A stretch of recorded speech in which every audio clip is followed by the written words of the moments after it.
I'm just finishing up doing water changes.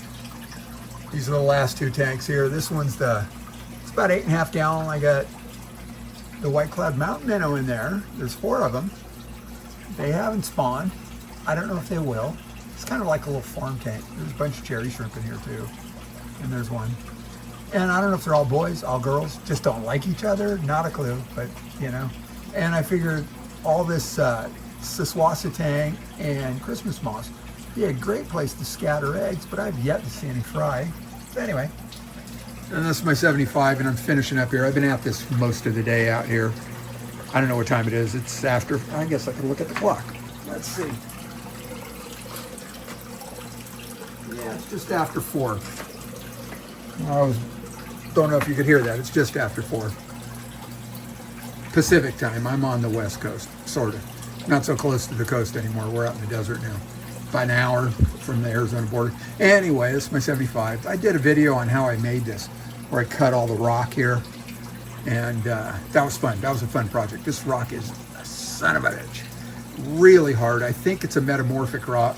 And I saw cut it with a skill saw and a carbide blade. So what is it, 7.5 inches out there? Anyway, and this tank's looking a little bleak right now. I took a lot of plants out. I put one of those spawning cones here. Actually, I had 2 of them here stacked. And then I unstacked them and put the other one over there. So I pulled plants out and put them in. And I had a bunch of the bronze cryptocoryne going all over the place right there. So I pulled a bunch of that out and I potted it. I got some rock wool and some of those little slotted black plastic pots, and I stuck it in pots, and I pulled some more out to thin it out. It was creeping into, in fact, there's one right there, behind the snail. You know what, never mind, that is the snail. But anyway, yeah, they were creeping out into the dwarf sage here. And in the meantime, I've got a couple other little Echinodoris. Can't remember if that's melon or red flame. And then there's another Echinodoris tucked away back in there. And, you know, I hear people apologizing for the glare. I'm not going to do that because I have no control over that I know of. Anyway, a little Nubius there. And then I've got these other crypts. This one's Cryptocoryne eusteriana. Tends to get a longer petiole and a wider, longer leaf than Balanacea. I think they're easily confused, but I'm going with eusteriana on this. I bought Balanacea recently, and it looks nothing like this. And these spread by a rhizome under the substrate, and there's 2 more right there. And I don't know if they came from this one or from this one back here. I've got the whole tank full. You've probably seen my betta tank with this stuff. This stuff's completely taken over the betta tank. It looks frickin' awesome. I love it. And there's Charlie, and there's the glare.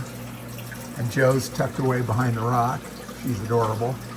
And there's, I put 3 male guppies and a female in here for, well, I don't know about dither fish, but actually live food with the fry for Joe and Charlie. Hopefully encourage them to spawn. Somebody else suggested that. And yeah, I don't know. I've lost a female since then. I don't know if they just like bullied her to death or what. So maybe I'll throw another female in here. They're tuxedo guppies. They're pretty. And then I've got 4 black skirt tetras back there. Yeah, I know the glare sucks. I get it. And then there's also 5 Buenos Aires tetras, and they're getting bigger. God, they are absolutely gorgeous. Wish they'd come forward. They were all out in the front. I started this video vertical in a portrait and decided it was running over the 3 minutes. So I decided to redo it, and here we are. Now the little black skirts are doing laps around the rock.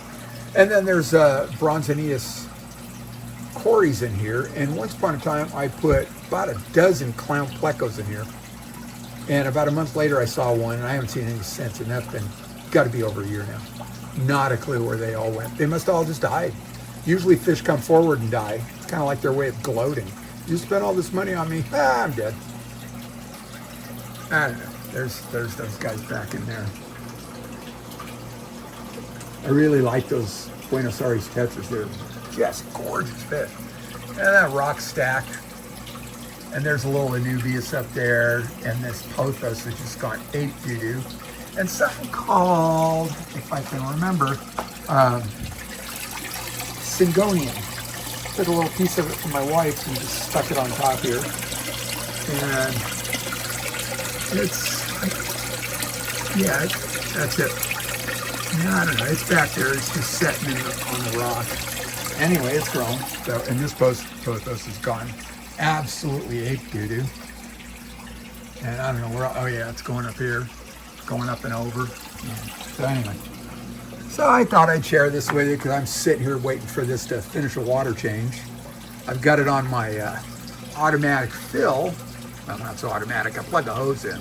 And with that system, I was able to also refill all these. All right. And then I've got this drain rig that starts down here and it sucks water up, goes over, and it goes past this ball valve and out the garden hose, and I can shut this off a little bit. In fact, I think I'm going to shut it off completely now. It stays charged, so when I disconnect the garden hose, there will be water from this valve all the way to the tank. And all I got to do is open it again, and theoretically I could drain the tank all the way down to that strainer right there. So now I'm just going to let this fill up. I cleaned the filters yesterday,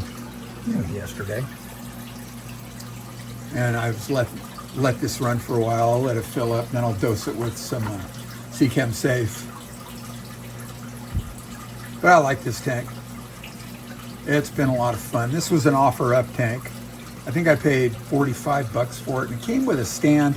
And I told the nice lady that, keep the stand, thanks, because it was a piece of what, and I just didn't want to have to deal with it and bring it home. I wasn't going to set it on it. It's on this steel Husky Home Depot rack. Much better.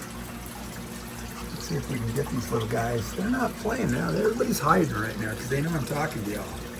Silly fish. And I got a couple spawning mops in there.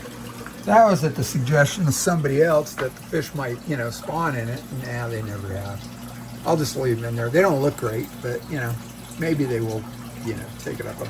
I want to get one of those egg catch trays and then hook it up to that fluval, what's it called? The fluval breeder box, and let them, it'll draw any eggs that, go up, down into the tray, up into the breeder box, or at least the fry, That's the idea. So we'll see. I've got one of those. I just got to come up with a tray, for down low. I was going to use one of those Chinese takeout bowls, those black plastic. They're either rectangular or round, and then I just got to get some. What do you call that? Is it needle point or? It's that plastic grid you use for. Anyway, whatever one of those yarn crafts are. It escapes me right now. Somebody will chime in with it, I hope. So, this is a cool thing. Got the pothos roots. Periodically I have to go in and hack back the pothos roots because they just go everywhere. But it's been a fun project. And I've got the whole build video on here on the tube, and I'll link it at the in the description here, so you can go check that out. And or at the end of the video, I'll put the link at the end of the video there, and that way you can check it out if you're so inclined. It's kind of long, so just figure out where the save to watch later button is, and come back and take it in bite-sized chunks. That's what I do with really long videos. I'll hit that save to watch later button and come back 2 or 3 times, depending on, I don't even longer or more, depending on how long the video is. That way I can give somebody their full watch, and when somebody gives it to me, I really appreciate it.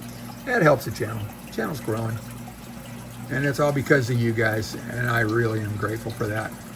I got members now, and thanks to your members so much for your support. You got subscribers, and thanks to you guys for getting me over that 1,000 mark. And then all you viewers and hitting those likes, thanks to you guys too.